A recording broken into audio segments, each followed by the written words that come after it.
Bonjour, bienvenue dans ma bibliothèque. Nous sommes à Montréal le 29 août 2012 et mon nom est Bruno Lalonde.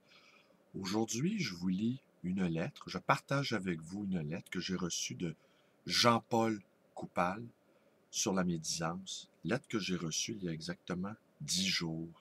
J'en profite d'ailleurs ici pour vous inviter à m'envoyer des textes, de courts textes que je lirai, que je partagerai avec vous sur ma chaîne YouTube concernant l'une ou l'autre de mes vidéos. Et j'apprécierais également si vous avez des anecdotes personnelles concernant l'un ou l'autre des écrivains dont il est fait mention dans mes vidéos, eh bien de m'envoyer tout ça à blalonde@ai.ca. Je les partagerai avec vous sur ma chaîne. De la médisance. Salut Bruno. Quelques mots sur la médisance. Ce péché de parler contre les autres, dans leur dos ou sur la place publique. Un article du Petit catéchisme de mon enfance le condamnait sévèrement. Mais pourtant, il n'y avait pas plus médisante que l'Église catholique elle-même. Elle instillait la médisance sur le mode des dénonciations entre voisins, sur les règles morales les plus privées.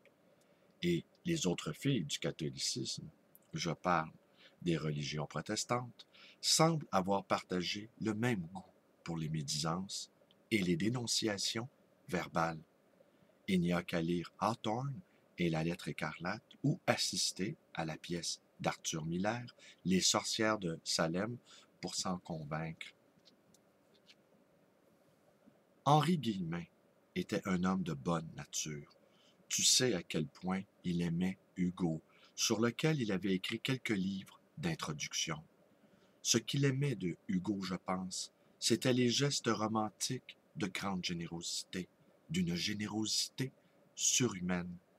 Dans Les Misérables, il cumule les gestes discrets du bagnard Jean Valjean. Autant de gestes, de délicatesse, de bonté infime, de sacrifice de soi. Vis-à-vis Fantine, vis-à-vis Cosette, vis-à-vis Marius, il pousse même la gratuité du geste jusqu'à sauver son impitoyable ennemi, Javert, d'une mort certaine entre les mains des révoltés des barricades. Ultime bonté, qui sera la cause du suicide du méchant flic. Ce qui faisait dire à cet ami militant, Benoît, avec qui nous avons partagé quelques manifs nocturnes, que le suicide du policier était au fond son dessein ultime. Ce qui m'a donné l'idée de peut-être écrire un petit article sur l'arme de service. Il en va de même pour Quasimodo, Gilliatt, et d'une seule phrase, avec son style à nul autre semblable, il sait retourner la situation pour nous atteindre au plus profond de ce qu'il y a de meilleur en chaque homme. Si nous le comparons à Zola, nous en constatons toute la différence. Autant Hugo cherche dans le mal social les occasions d'émulation et d'élévation, autant Zola se vautre dans la fange du réel. Il cherche avec la même frénésie à atteindre les zones sombres du comportement humain. Aucune description obscène ou dégoûtante ne le rebute, qu'elle soit d'ordre physiologique ou moral, dans l'Assommoir, dans Germinal, et on chercherait en vain, je crois, dans un des romans des Rougon-Macquart, un élan semblable à celui qui enlève les malheureux des Misérables pour les porter à des hauteurs célestes. Voyez les Thénardier chez Hugo, l'image de la méchanceté incarnée. Il n'en parle jamais avec la cruauté dont Zola parlera de ces créatures, même les moins odieuses ou les moins nauséeuses. Guillemin trouvait chez Hugo la seule note haineuse de son œuvre dans le pamphlet sur Napoléon le Petit, et il défia son modèle en s'en prenant à l'oncle le Grand. Certes, Guillemin a des haines solides, des haines féroces contre Voltaire, qu'il accuse d'avoir rien de moins qu'attenté à la vie même de Jean-Jacques Rousseau, contre Vigny, qu'il accuse d'espionnage pour la Restauration dans les milieux libéraux. Mais Napoléon, sa série de conférences télévisées à la fin des années 60, portant sur Napoléon, est un chef-d'œuvre de méchanceté. Le livre qui a été tiré de cette série et paru aux éditions de l'Homme n'a pu, par raison de censure, rapporter tout ce que Guillemin racontait dans sa série. Je pense à l'une des scènes où, à Sainte-Hélène, Napoléon se serait promené le bas du corps nu, et regardant des dessins érotiques, se masturbait devant Montholon. Dans un des derniers épisodes de la série, on voit Guillemin frénétique, gesticuler à gauche et à droite et dire à peu près ceci: on me reprochera d'avoir rapporté que des choses négatives contre Napoléon. Pourtant, j'ai cherché. Je vous jure que j'ai cherché partout, et en vain. Je n'ai rien trouvé de bon qui puisse être dit de cet homme. Oui, il y a des êtres parmi lesquels, des hommes contre lesquels on ne peut dire que des méchancetés. Et le littéraire Guillemin, en faisant de l'histoire, a sans doute profondément été blessé par les livres qu'il a lus sur Napoléon. Voilà pourquoi, l'un après l'autre, il s'en prend aux biographes de Napoléon. Bainville, Madeleine, Hanotaux. Seul Georges Lefebvre trouve mérite à ses yeux. Guillemin contre l'opinion universitaire qui cherchait l'objectivité en histoire, comme un juriste cherchait l'honnêteté, la probité, le juste. Voilà pourquoi on ne retrouve que très rarement cité dans les bibliographies historiques et généralement avec une mention dépréciative.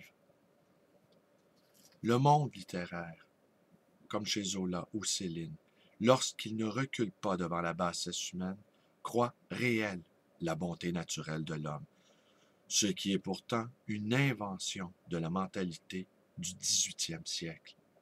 Avant cela, on chercherait en vain cette illusion. Quand on fait le chemin inverse de Guillemin et qu'on passe de l'histoire à la littérature, on se rend bien compte que le monde vit d'une bonté bien différente.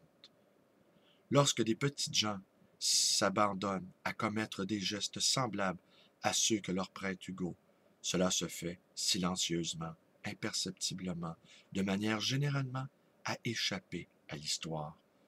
Leur nature est parfois même cruelle, comme achever un frère d'armes blessé, incapable d'être sauvé dans un champ de bataille où il est tombé. Les récits des camps de concentration en ont cumulé des anthologies, ne serait-ce que pour rédimer l'âme de l'humanité devant des crimes monstrueux commis froidement. Hannah Arendt parlait de la banalité du mal après le procès Eichmann. Aujourd'hui, c'est la banalité de l'horreur que la fiction nous sert quotidiennement, au cinéma, à la télévision, dans les jeux vidéo, dans ce programme sur NBC où des vedettes entraînées par des GI s'adonnent à une télé-réalité, où ils reproduisent des coups de force militaires en subissant l'élimination. Des anciens soldats du Vietnam et d'autres, dont on ramène encore la dépouille d'amis morts au combat en Afghanistan, se sont plaints de l'indécence d'une telle série. Et pourtant, le réseau a refusé de retirer cette programmation obscène des ondes. Comment pourrait-on trouver quelque chose de bien à dire de ces rapaces? Pourtant, je voudrais faire le bien et je me surprends à faire le mal. Voilà ce que disait nul autre que saint Paul, qui s'y connaissait pourtant en médisance. Je ne pense pas que les livres nous blessent, mais ce qui se passe à travers les livres, oui. Ici, c'est une petite référence à une vidéo que j'ai faite sur Jean Sullivan, qui posait la question au lecteur: vous, quel livre vous a blessé? Ces livres qui blessent, hein, peut-être faisait-il référence à cette bienheureuse blessure. Car les livres sont souvent là pour mettre un baume sur nos yeux, devant les inflammations de l'existence et du réel. Lorsque ce réel réussit à transpercer le baume littéraire, c'est alors que nous accusons le livre de nous avoir blessés. En retour, nous nous vengeons en érigeant des bûchers de vanité littéraire.